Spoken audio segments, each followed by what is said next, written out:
નમસ્કાર મિત્રો, દેશ અને દુનિયાના સૌથી મોટા સમાચારમાં આપનું સ્વાગત છે।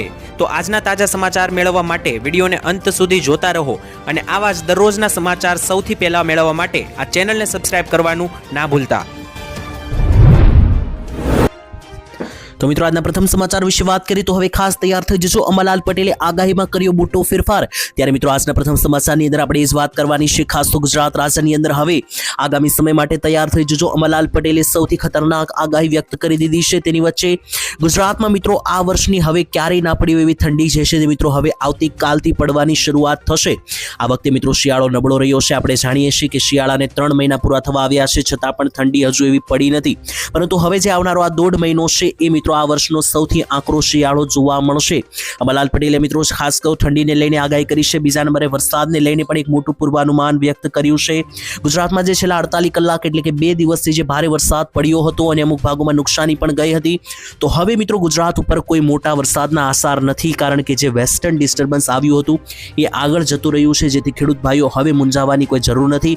તો મિત્રો તમારા ખેતી આધારિત કામો તમે કરી શકો, કારણ કે વરસાદની હમણાં હવે કોઈ પણ પ્રકારની જે છે તે આગાહી નથી। જો કે મિત્રો અંબાલાલે આગાહી કરી છે વ્યક્ત કે આવનારા મહિનાઓની અંદર ફરી પાછું કોઈ નબળું વેસ્ટર્ન ડિસ્ટર્બન્સ આવશે તો એને કારણે ઝાપટા પડી શકે, પરંતુ એ સિસ્ટમ જ્યારે બનશે ત્યારે અમે તમને તારીખોસર માહિતી આવનારા વિડીયોમાં આપતા રહીશું। અત્યારે હાલ હમણાં માટે કોઈ પણ વરસાદની સંભાવના નથી, પરંતુ ઠંડી માટે ખાસ તૈયાર રહેજો। હાડ થીજવનારી ઠંડી પડવાની શરૂઆત થશે અને સૌથી વધારે આંકડો ઠંડીનો રાઉન્ડ 11 તારીખથી લઈને 18 તારીખ વચ્ચે રહેશે, એટલે કે ઉત્તરાયણ દરમિયાન રહેશે।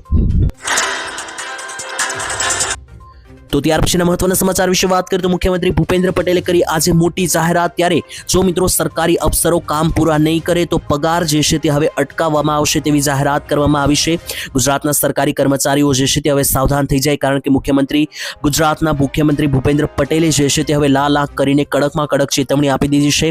સરકાર મિત્રો છેલ્લા ઘણા બધા દિવસોથી જે છે તે અધિકારીઓને ફટકારી રહી છે, છતાં પણ અધિકારીઓ અમુક એવા છે, સરકારી કર્મચારીઓ એવા છે કે જે મિત્રો જે છે તે લોકોના કામો માટે જે છે તે ખાસ કરીને વેડા કરતા હશે। તેની વચ્ચે હવે જો મિત્રો ગુજરાતના સરકારી કર્મચારીઓ જે છે તે કામ નહીં કરે, 31 જાન્યુઆરી સુધીમાં મિત્રો મિલકતોનું પત્રક જમા નહીં કરે તો મિત્રો તેમનો પગાર પણ અટકાવવામાં આવશે તેવી સરકારે ચેતવણી આપી છે। જો કોઈ અધિકારી છે અથવા કર્મચારી છે તે નિયત સમય મર્યાદામાં પોતાની મિલકતનું પત્રક ઓનલાઈન સબમિટ નહીં કરે તો સીધો તેનો પગાર અટકાવવામાં આવશે તેવી પણ જાહેરાત કરવામાં આવી।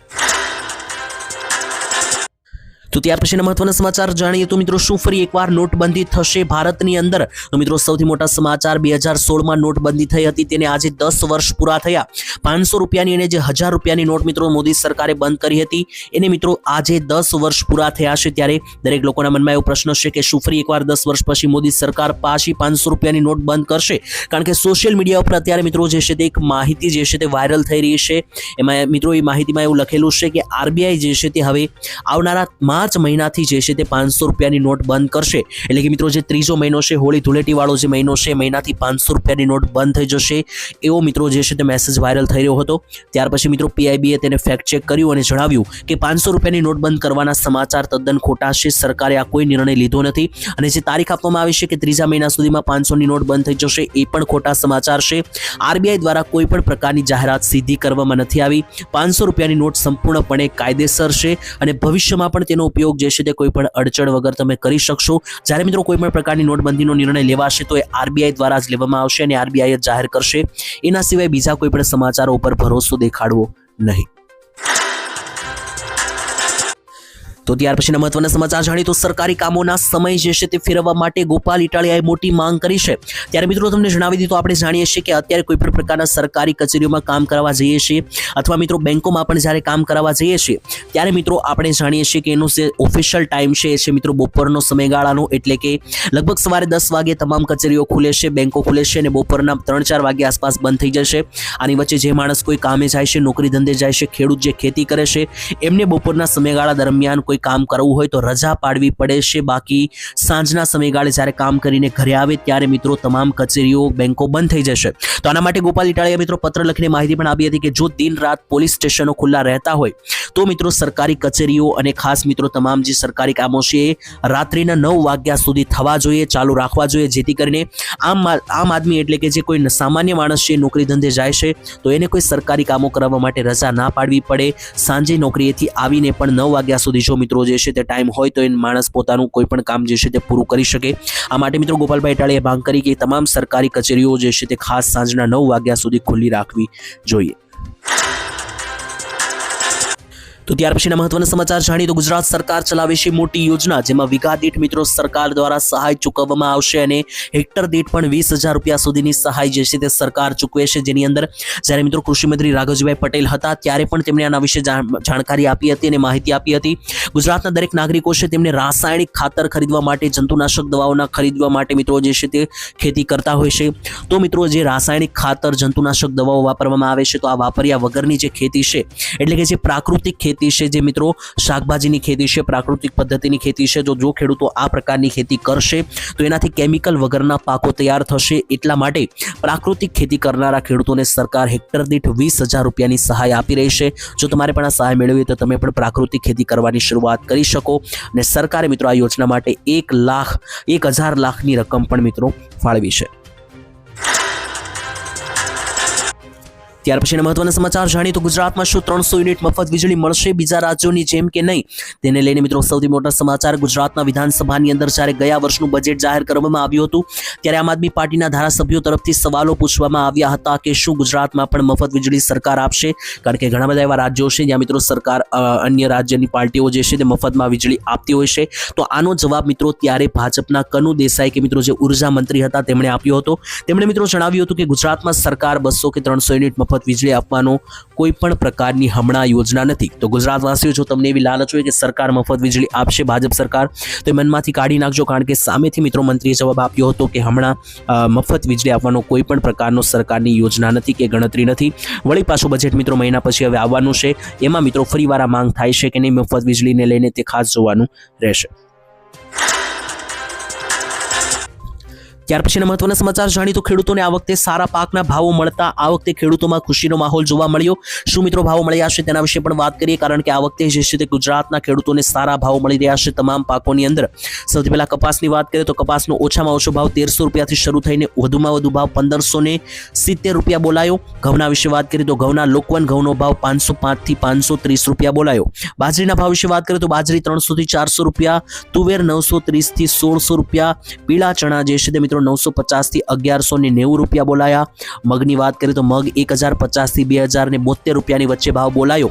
તેની સાથે મિત્રો બીજા પણ વાત કરીએ અન્ય પાકની, જેમ કે મગફળીની વાત કરીએ તો જાડી મગફળીના ભાવ 1,050 થી 1,380 રૂપિયા બોલાયા।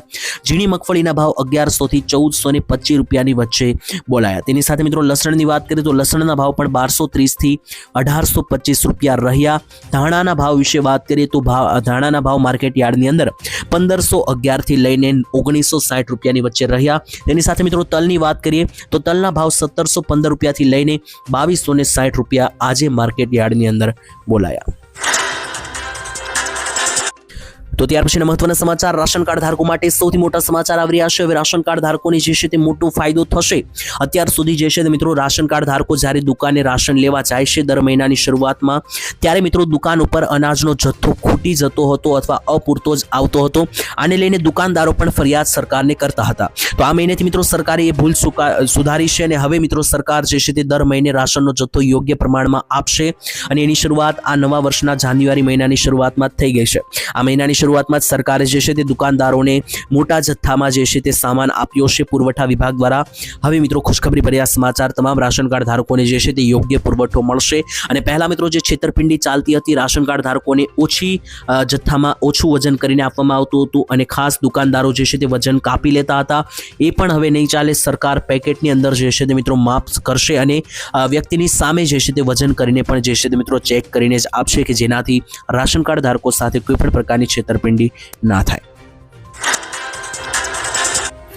ત્યાર પછીના મહત્વના સમાચાર વિશે વાત કરીએ તો ખેડૂતો ખુશખબર આવી રહી છે। કૃષિ મંત્રીની મોટી જાહેરાત। ત્યારે કેન્દ્રીય મંત્રીએ કહ્યું કે કૃષિ એ દેશના અર્થતંત્રની કરોડરજ્જુ છે। ગુજરાત અને ભારતભરના ખેડૂતો માટે કૃષિ મંત્રીએ મોટું એલાન કરી દીધું છે। ખેડૂતો સાથે ક્યાંક જોઈજો છેતરપિંડી ના થાય તેવા માટે ખેડૂતોની સાથે કૃષિ મંત્રીએ હાકલ કરી છે અને ખેડૂતો ક્યાંય ના લૂંટાઈ જાય તે માટે મોટું એલાન કર્યું છે, કારણ કે ખેડૂતો સામે અત્યારે ઘણા બધા કાવતરાઓ ઘડવામાં આવતા હોય છે। તે અંતર્ગત મિત્રો તમને જણાવી દઈએ તો ખેડૂતોને નકલી વસ્તુઓ વેચવામાં આવતી હોય છે, જેમ કે બિયારણ બિયારણ, નકલી કોઈ પણ પ્રકારની નકલી ગુણવત્તાવાળું ખાતર.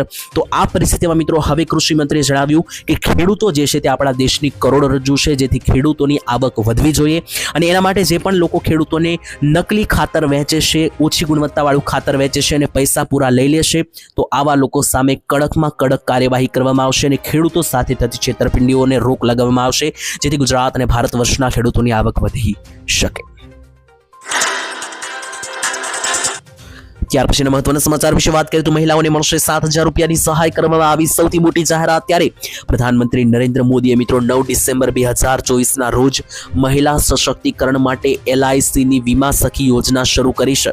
આ યોજનાની અંદર શું મોટી જાહેરાત કરવામાં આવી છે તેના વિશે વાત કરીએ તો એક મહિનાની અંદર આ યોજનાને ખૂબ જ સારો પ્રતિસાદ મળ્યો છે. તો જો મિત્રો તમે પણ મહિલાઓ છો તો તમને પણ આ યોજનાની અંદર 7,000 રૂપિયાની જે છે તે સહાય મળવા પાત્ર થશે. કઈ કઈ મહિલાઓને આ યોજનાનો લાભ મળશે તેના વિશે માહિતી આપું. મિત્રો સૌથી પહેલા તો છેલ્લા એક મહિનામાં 50,000થી વધારે મહિલાઓએ ઓલરેડી આ યોજનાનો લાભ લીધો છે. તો તમે પણ મિત્રો ક્યાંક બાકી ના રહી જતા. દરેક મહિલાઓને સરકાર 7,000 રૂપિયાની સહાય આપી દેશે. આ યોજનાનો લાભ લેવા માટે સૌથી પહેલા તો મહિલાઓની ઉંમર 18થી 70 વર્ષની વચ્ચે હોવી જોઈએ. બીજા નંબરે મહિલાઓ જે છે તે 10 પાસ કરેલી હોવી જોઈએ, એટલે કે 10મું ધોરણ જો પાસ કરેલું હશે અને 18થી 70 વર્ષની ઉંમર હશે તો એવી તમામ મહિલાઓ આ યોજનાનો લાભ લઈને 7,000 રૂપિયાની સહાય મેળવી શકશે. તો તમે પણ LIC વીમા સખી યોજના અંતર્ગત યોજનામાં ફોર્મ ભરીને રૂપિયાની સહાય મેળવી શકો.